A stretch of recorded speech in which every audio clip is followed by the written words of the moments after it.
Coming up on a newscast, South Korea begins inoculations of the new COVID-19 vaccine that targets both the original strain and the Omicron variant. Among the first eligible are individuals considered at high risk, including those 60 and older. President Yoon emphasized that North Korea has nothing to gain from nuclear weapons a day after the regime claimed to have mobilized tactical nukes in an exercise. Seoul's Unification Ministry urged Pyeongyang to cease provocations and respond to the nation's offer. The international community condemns Russia's air assaults on Ukraine. President Zelenskyy claims Moscow's missiles and drone attacks took civilian lives and caused tremendous property damage.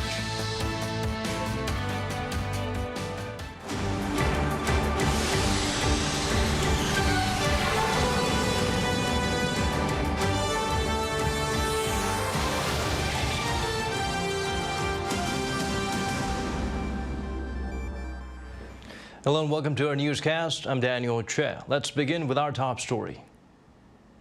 South Korea began administering the new COVID-19 vaccine targeting both the original strain and Omicron variant. High-risk individuals are among the first eligible. Adults not in this group can reserve leftover shots on a daily basis.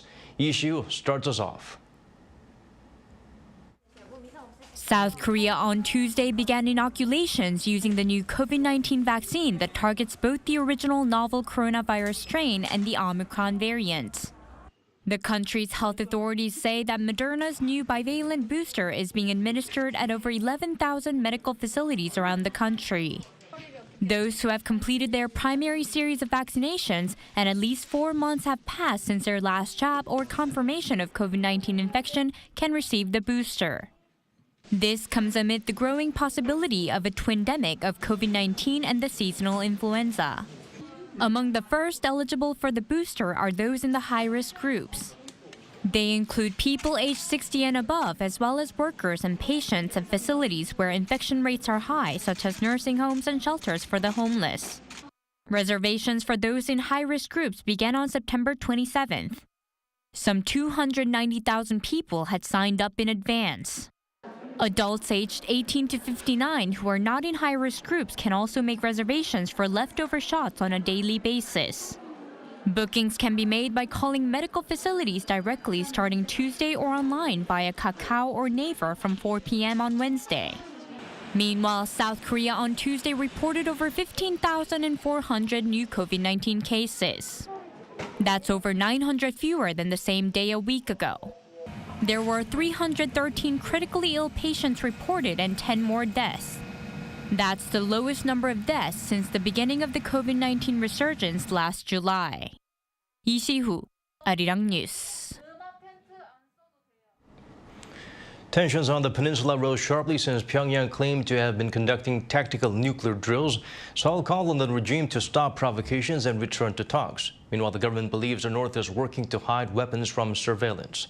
Han Sung-woo has the latest. South Korea has once again demanded North Korea immediately stop raising tensions and respond to its so-called audacious initiative, under which Seoul would help improve the regime's economy in return for real steps toward denuclearization. Just the day before, on Monday, Pyongyang revealed through state media that it had conducted tactical nuclear drills from September 25th to October 9th in response to Seoul's combined naval exercises with the United States, a period that saw the North even fire an intermediate-range ballistic missile over Japan.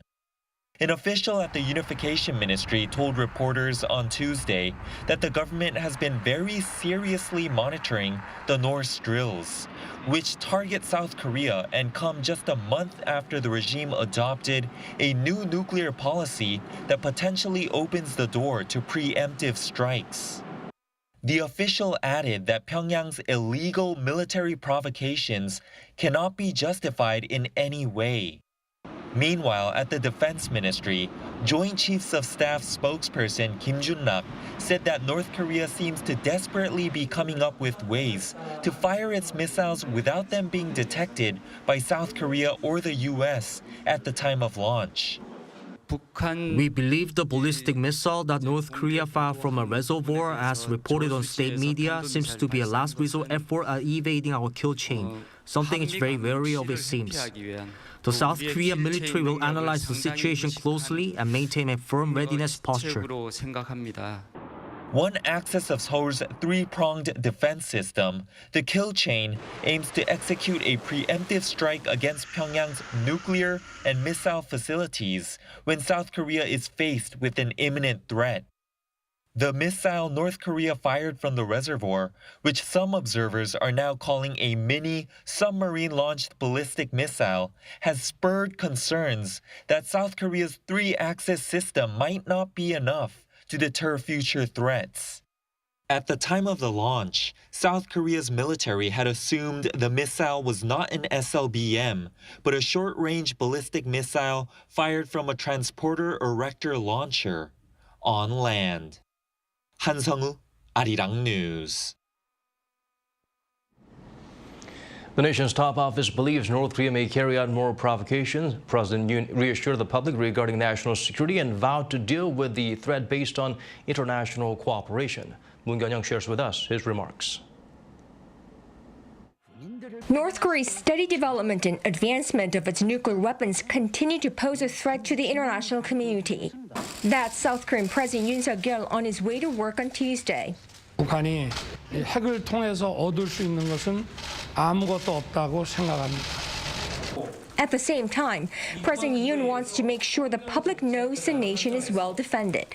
The president said the current security crisis should not come as an obstacle to people's livelihoods. At the same time, it's also dangerous to be indifferent to the threat.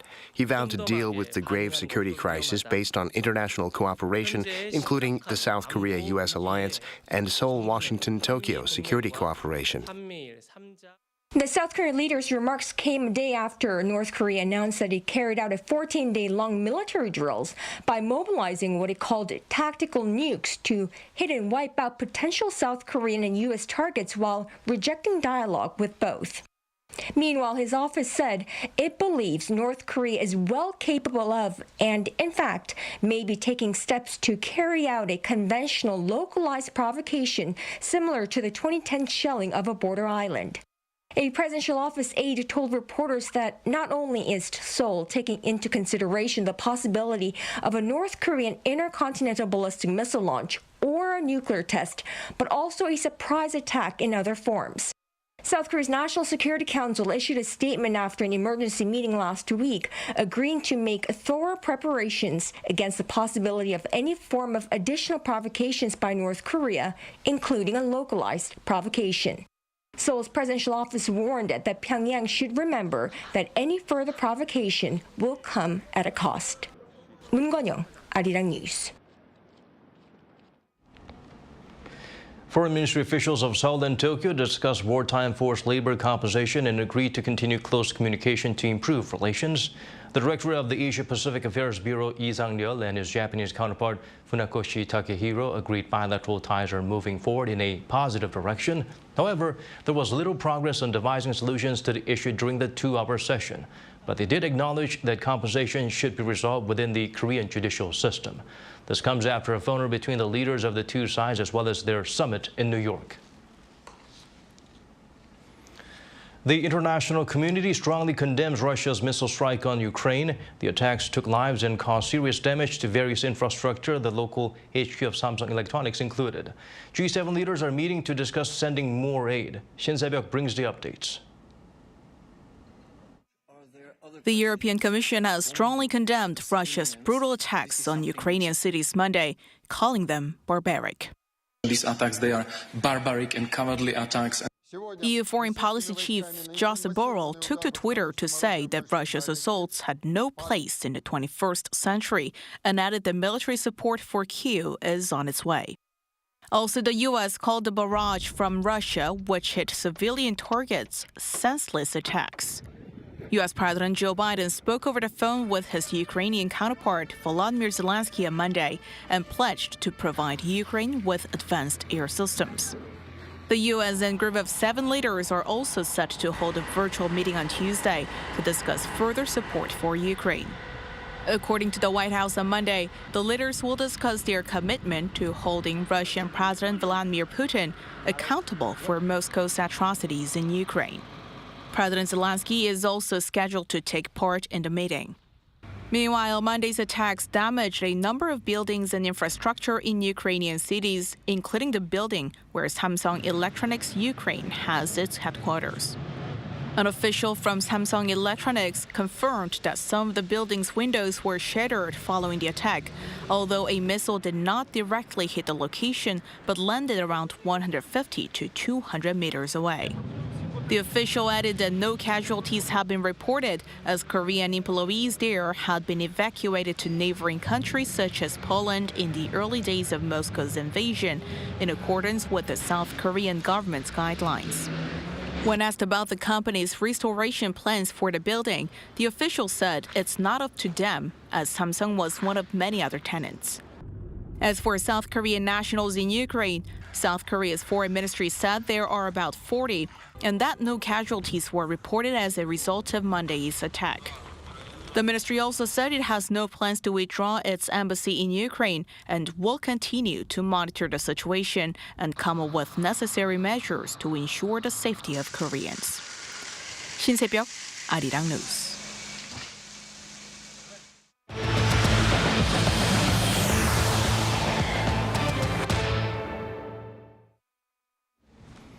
On the first day after the government removed all entry curbs, more than 5,000 people from the nation traveled to Japan. Some 4,200 passengers left from Incheon International Airport on Tuesday, almost 2.5 times higher than last week when people needed a visa to travel to that country. Over 900 departed from Gimpo International. With an expected surge in passengers, the South Korean government said Gimpo Haneda flights will be doubled from October 30th. Japan had an entry ban in place for 2 years and 7 months, but under the visa waiver agreements, travelers from 68 countries and regions, including South Korea, are allowed to stay in that country for up to 90 days. South Korea is on course to record its 7th straight monthly trade deficit. The total so far this year already surpassed $32.7 billion. According to Korea Customs Service, outbound shipments in the first 10 days of October fell more than 20% on year to $11.8 billion.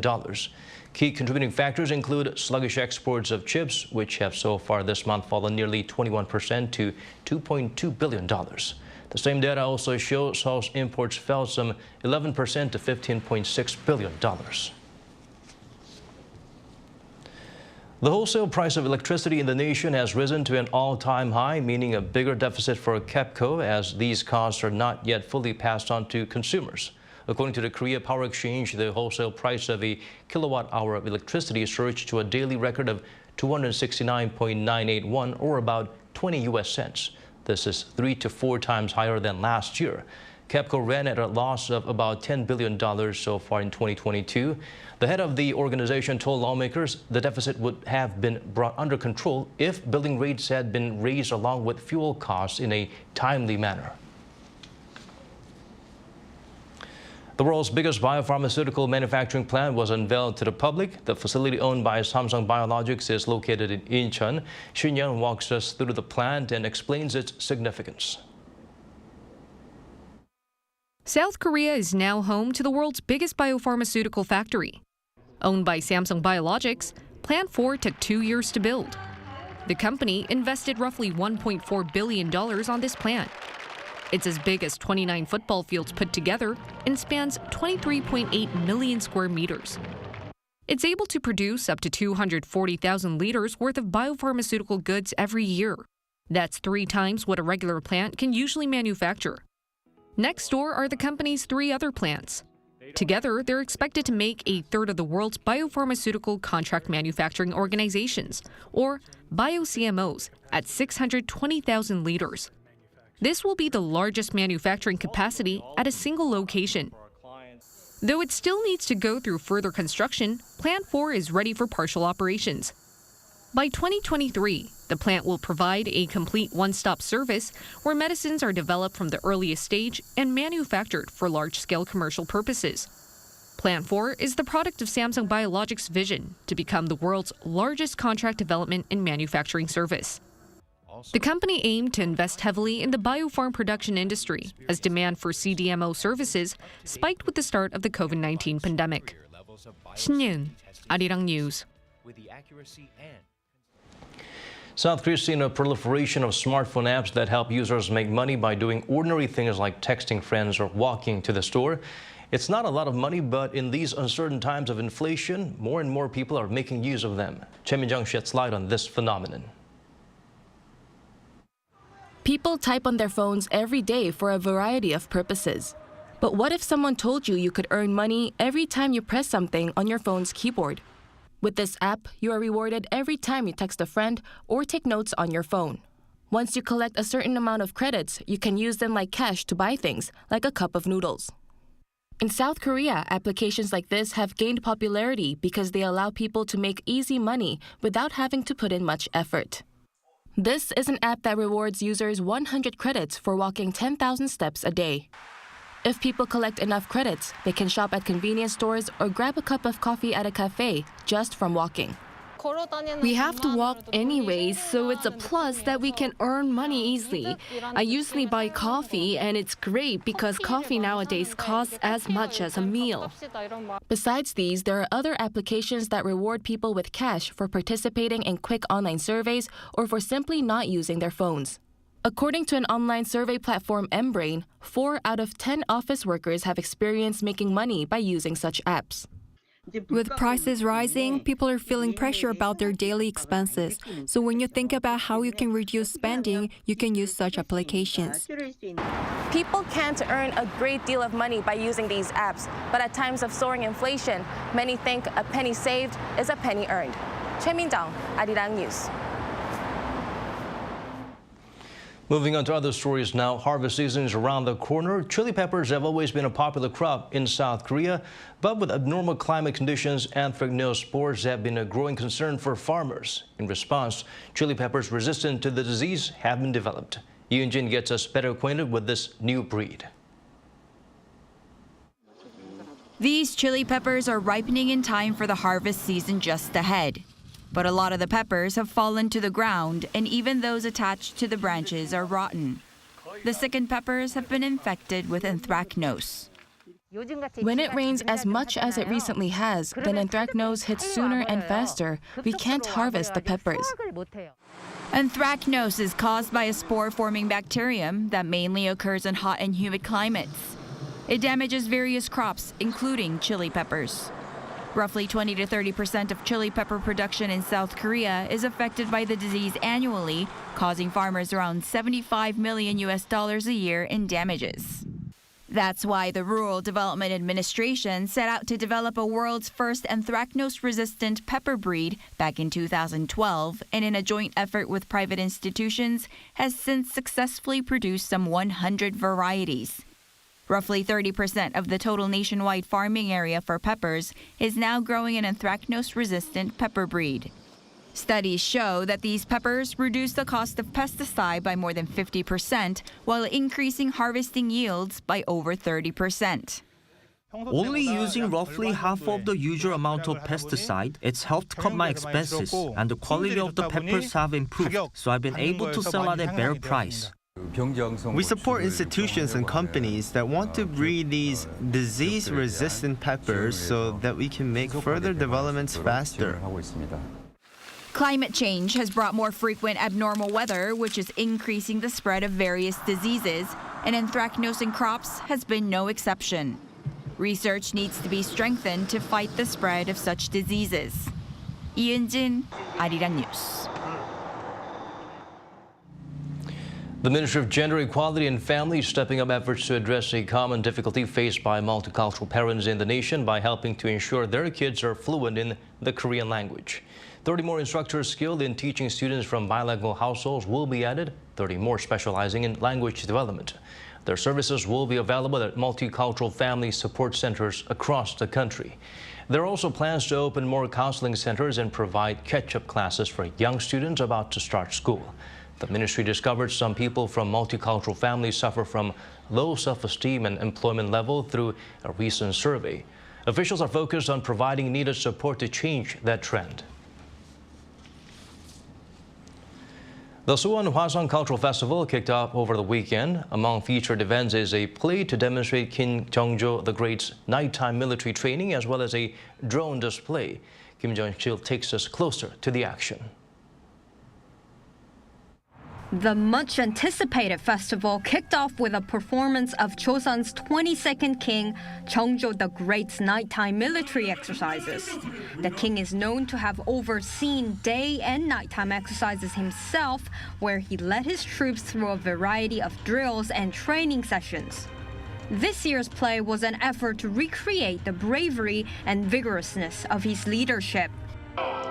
Behind me is the performance of King Jeongjo the Great's will to reform Joseon into a prosperous nation. This is the first time the festival is taking place since the pandemic. Thousands of people, both local and from outside the country, gathered to enjoy the festival. After giving birth, it's been a long time since to come to something like this. The musical was so unexpected, so I felt really happy to be here. We are from Israel, and this is the first day of us in Korea. We admire Korea, very dramatic country, and the festival are very nice.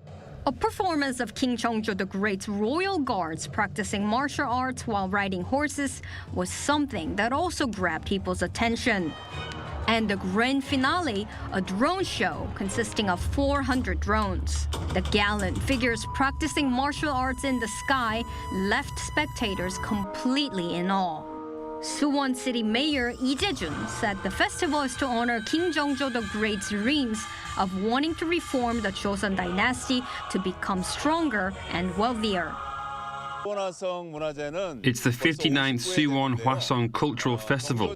It's a time to celebrate the construction of the Suwon Hwasong Fortress 226 years ago by King Jeongjo the Great.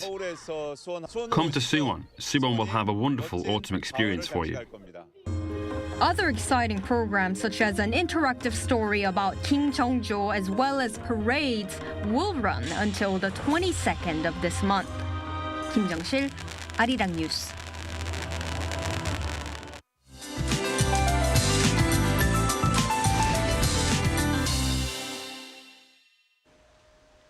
Tomorrow is forecast to be the coldest morning of the season so far. Morning lows will plummet further in Seoul to 7 degrees Celsius. By the daytime, temperatures will significantly rise close to the seasonal norms. Big fluctuation in temperatures of nearly 14 degrees will follow in between day and night. Under such wide temperature gaps, it's much easier to catch a cold, so please be extra careful. Some regions will see temperatures falling below the freezing point overnight. Places like Daegwallyeong and Gangwon-do province will see readings plunging to -1 degree. For mountainous regions and higher valleys, frost or even ice may appear. Frost and freezing temperatures can easily damage sensitive vegetation, so it is recommended to bring plants inside or cover them up. Sunny spells will dominate for the morning hours. Lows in Seoul and Daegu will be starting off at 7 degrees. Daily highs in Seoul will reach 21, Chuncheon 20, Daegu and Busan will be topping out at 23 degrees. The 5-day forecast shows no rain for the time being. There will be a steady trend of warmer daytimes with big contrast in temperatures. That's all for now, and here are the weather conditions around the world.